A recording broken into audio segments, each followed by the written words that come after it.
Hello everybody and welcome back to artofdino.com and saveearth.us. And I have found something interesting today that is kind of blowing my mind, and I've never even thought of it before until today, never come across it before today. But there is this fort in France near Verdun in France, and it was documented in 1916 and it looked just like this. And it's a polygonal star fort which they supposedly went to after star forts. But there's some interesting stuff about it. Now, the name Douaumont means divine mountain, and it has roots that go pretty far back. Although they say, this is a commune that thrived until the late 19th century, but there was a battle of Verdun in World War I that decimated this place. Now, I want to show you all what happened within 2 years. So that first picture was the beginning of 1916. This is the end of 1916, and this is what this fort looked like at this time. And the next picture I'm going to show you is what it looked like in 1918, 2 years later. And I want you to factor everything that we've been talking about on all of these channels into what you're about to see.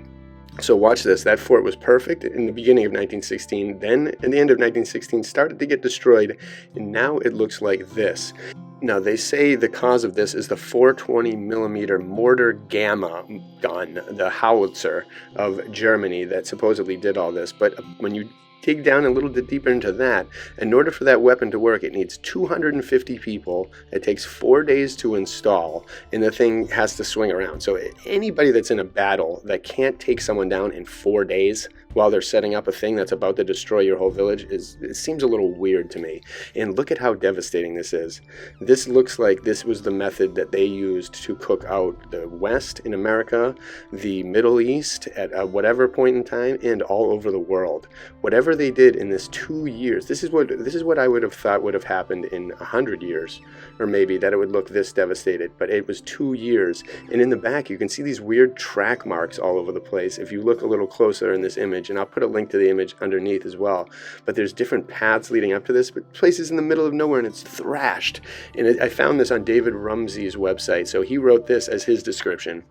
Fort Douaumont, which means divine mountain. So again, were they really gonna,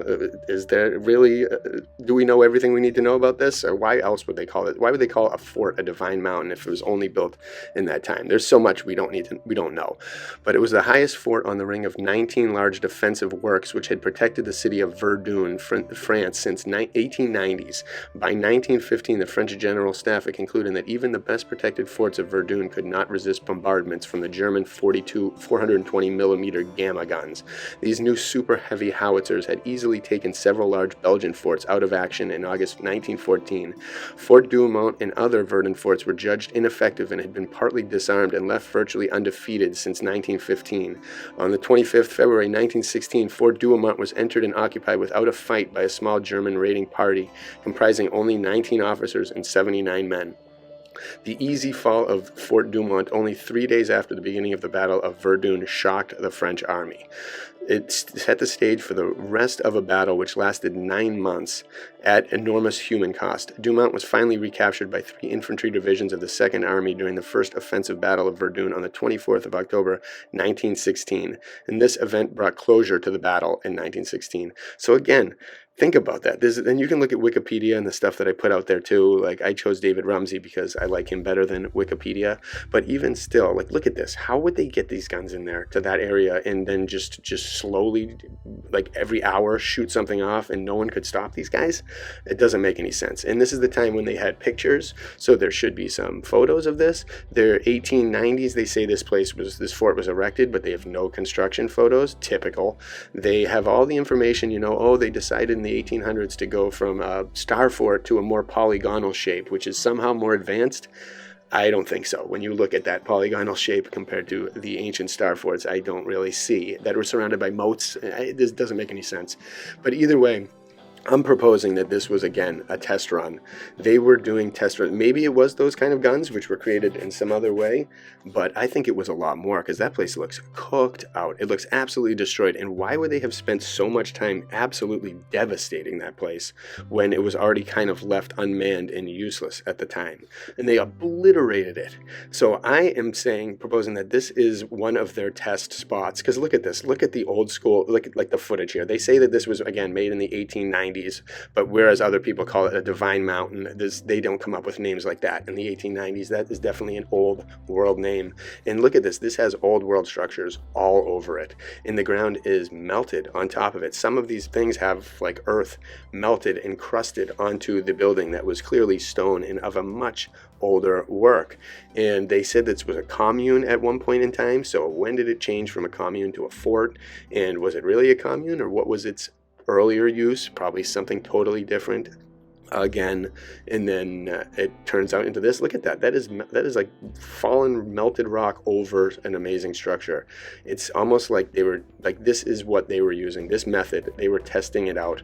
This is what I picture they did in the West, what they pictured they did in Crimea and all those places, in Italy, everywhere where they destroyed buildings. And you see this type of stuff with the stones and the amazing stuff on top of other things.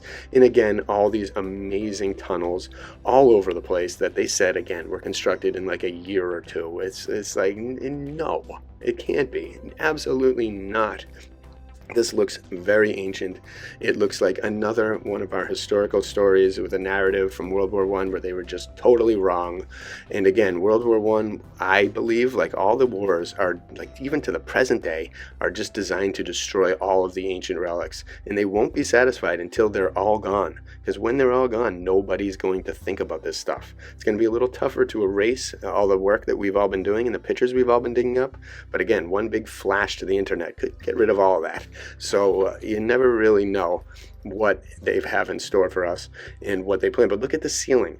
Do you really think the people that made those other walls and those little wooden doors were the same people that made that arched, amazing ceiling? No, definitely not. There were probably so many different things in here that, and this was used throughout so many different times. Memorial inside of the fort for German soldiers buried behind this wall. Like what? Who knows what's really buried behind that wall? Again, I think like we know as in modern wars, whenever there are two sides opposing each other, there's always the same unified side controlling both of them. And so I shudder to think who is controlling all of these things. And in Germany, they were just masters of destruction. All of these countries, the Brits, they were all masters of destruction. Germany destroyed all these other places just like they destroyed Dresden and the miracles of architecture. And so it was just a combination. You know, you can get a lot of destruction done when everybody's in fear of either side and the whole world's joining in to blow each other up and blow up all the ancient things. And that could have been the thing. They could have all been getting praised. Who knows? You blow this up, you get to keep the riches. That's kind of the deal of the governments maybe. And then maybe that was their thing. It was a race to blow up ancient stuff, keep the artifacts, and etc. And then make it look like this. Erase that indent pretty soon, erase that mark, cover something, put a golf course over it, put a cemetery over it. They'll never be able to find it. They'll never be able to touch it. It'll be gone. It'll look like a tiny little blemish with everything else cooked out around it, straight cooked out. I think they were testing out those weapons. And maybe all the ones that they were testing out during the Dust Bowl in the mid 1800s and whatnot in America, I bet those methods of destruction traveled all over the world. They probably perfected it, just like they perfected the nuclear bomb and all those things in the deserts, in these old places like this where no one was around. They could have been testing it out for years. I called it the Dust Bowl to the people who ended up getting wind of the dust wind that would come, the explosive wind, and then they figure out a way. What is the best way to destroy an ancient civilization? Leave no trace behind so that people have no clue. And they would experiment with that for hundreds of years, come up with the perfect method of cooking, heating, burning, melting, everything, blasting, and that's it.